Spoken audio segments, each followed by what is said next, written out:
नमस्कार दोस्तों, आप सबका स्वागत है आपके अपने शो में जिसका नाम है गीतों की कहानी करिश्मा की जुबानी, जहां मैं करिश्मा वाबले लेकर आई हूं एक नया किस्सा, एक नई कहानी जो बयां करेगी और आप सबको ले जाएगी संगीत की एक अद्भुत दुनिया में। तो चलिए दोस्तों, साथ मिलकर इस संगीत भरी महफिल का आनंद लें और गीतों से जुड़े नए राज, नई कहानियाँ और नए रंगों को खोजने का प्रयास करें। दोस्तों, कहते हैं कि कुछ किस्से कहानियाँ बन जाती हैं और कुछ कहानियाँ ही किस्सा होती है, और हम सोचते रहते हैं कि कहानी किस्सा है या ये किस्सा ही कहानी है।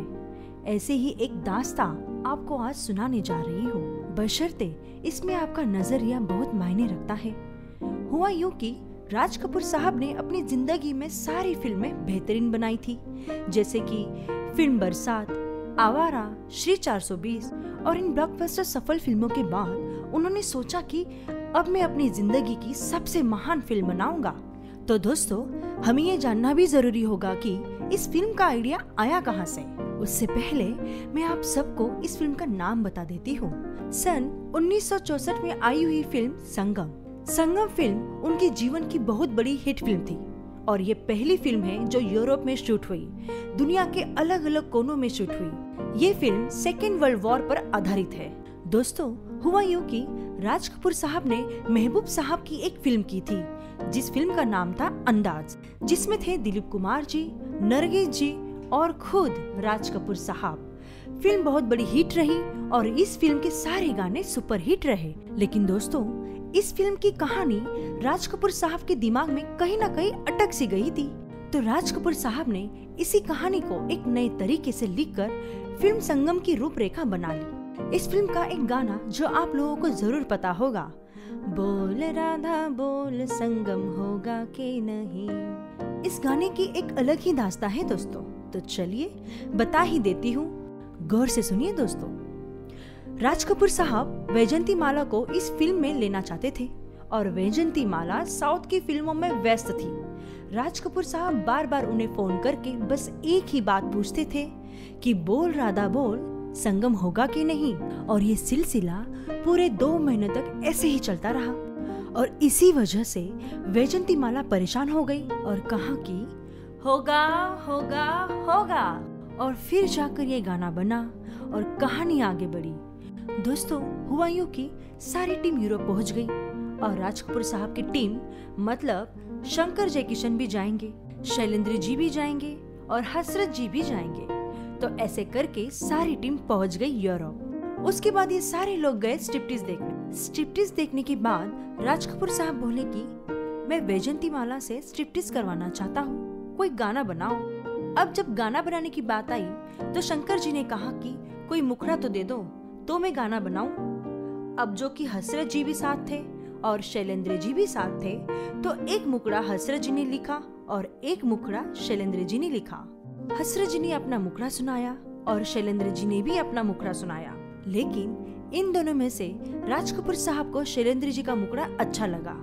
आप सभी लोग जानते ही होंगे कि वो गाना कौन सा था। मैं का करूँ राम मुझे बुढ़ा मिल गया, मैं का करूँ राम मुझे बुढ़ा मिल गया। और हसरत जी का जो मुखड़ा जो संगम फिल्म के लिए लिखा था, वो मुखड़ा रिजेक्ट हो गया और हसरत जी का जो मुखड़ा था वो हसरत जी ने अपने पास रख लिया, अपनी अचकन में रख लिया। अचकन का मतलब है अपनी शेरवानी में। फिर सन 1964 में फिल्म संगम रिलीज हुई और कितनी बड़ी हिट हुई ये तो पूरी दुनिया जानती है। वैजंती माला और राजेंद्र कुमार जी का बेहतरीन अभिनय और राज कपूर साहब तो अल्टीमेट थे ही। बेहतरीन म्यूजिक, बेहतरीन प्रेजेंटेशन, पूरा हिंदुस्तान हिल गया था। फिल्म तो हिट हो ही गई। इधर शंकर जयकिशन भी व्यस्त हो गए और हसरत जी भी अपने काम में व्यस्त हो गए। एक दिन हसरत जी से शंकर जयकिशन ने पूछा कि याद है संगम फिल्म के वक्त तुमने एक मुखड़ा लिखा था जो कि रिजेक्ट हुआ था, पर वो मुखड़ा था बहुत कमाल का। राज कपूर साहब के समझ नहीं आया, पर वो मुखड़ा कमाल का था, तो चलिए उस पे क्यों ना गाना बनाया जाए। अब हसरत जी को वो मुखड़ा याद नहीं आ रहा था और उन्हें ये भी याद नहीं आ रहा था कि वो मुखड़ा है कहाँ। फिर जाकर उन्हें याद आया कि मैंने एक शेरवानी पहनी थी जो अब एक ट्रंक में पड़ी है। तो उन्होंने वो ट्रंक खोली और वो शेरवानी निकाली और उसमें वो मुकड़ा, वो गाना वैसे के वैसा पड़ा हुआ था। फिर वो मुकड़ा शंकर जयकिशन को सुनाया, उन्होंने धुन बनाई, अंतरा बनाया और फिर ये गाना शम्मी कपूर, वैजंती माला स्टारर फिल्म प्रिंस का हिस्सा बना। फिल्म संगम का मैं क्या करूँ राम मुझे बुढ़ा मिल गया, ये गाना बहुत ही बड़ा हिट रहा, लेकिन वो जो गाना रिजेक्ट हुआ था, it was the biggest hit. सन 1969 के बाद आज तक की कोई ऐसी पार्टी नहीं, कोई ऐसा पब नहीं, कोई ऐसी जगह नहीं जहाँ ये गाना नहीं बजता हो। हसरत जयपुरी जी की बेहतरीन लिखावट, शंकर जयकिशन जी की बेहतरीन म्यूजिक, शम्मी कपूर जी का बेहतरीन अभिनय, मोहम्मद रफी साहब की सुरीली आवाज और पर्दे पर वैजंती माला जी का हुस्न और शम्मी कपूर जी की अदाएं, आहा, इस गाने की तो जान है। और आज भी कॉलेज के लड़के जब कोई लड़की सच सवर कर आती है तो यही गाना गुनगुनाते हैं। बदन पे सितारे लपेटे हुए, ओ जाने तमन्ना किधर जा रही हो, जरा पास आओ तो चैन आ जाए, जरा पास आओ तो चैन आ जाए। जी हाँ दोस्तों, यही वो मुकड़ा था जो हसरत जी ने फिल्म संगम के लिए लिखा था। लेकिन दोस्तों, कहते हैं ना कि हर लिखी हुई लाइन कभी ना कभी इतिहास बन जाती है और हर लिखा गाना कभी ना कभी कमाल जरूर दिखाता है। वैसे ही दोस्तों, इस गाने ने कमाल के साथ साथ धमाल भी दिखाई। वैसे दोस्तों, एक बात तो माननी ही पड़ेगी कि ये गाना वैजंती माला जी के नसीब में था ही, फिर वो चाहे फिल्म संगम में हो या फिर फिल्म प्रिंस में हो।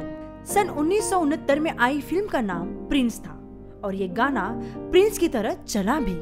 फिल्मी जुबान में अगर कहा जाए तो कहते हैं कि दाने दाने पे लिखा है खाने वाले का नाम, और शायद इसी तरह इस गाने पे लिखा था फिल्म प्रिंस का नाम। इसीलिए तो दोस्तों, हालात ने इस गीत को इस कदर ढाला कि इस गीत ने फिल्म प्रिंस को 4 चांद लगा दिए। तो दोस्तों, यही था आज का हमारा एपिसोड और एक अनसुनी कहानी जो शायद ही आप लोगों ने सुनी होगी। तो दोस्तों, मिलते हैं अगले हफ्ते एक नए एपिसोड के साथ, एक नई कहानी के साथ और एक नए अनसुने किस्से के साथ। आपको हमारा ये एपिसोड कैसा लगा हमें कमेंट के द्वारा बता सकते हैं। ऐसी नई नई कहानी, ऐसे नए नए किस्से सुनने के लिए हमारे चैनल को सब्सक्राइब कीजिए, जिसका नाम है करिश्मा हिट्स।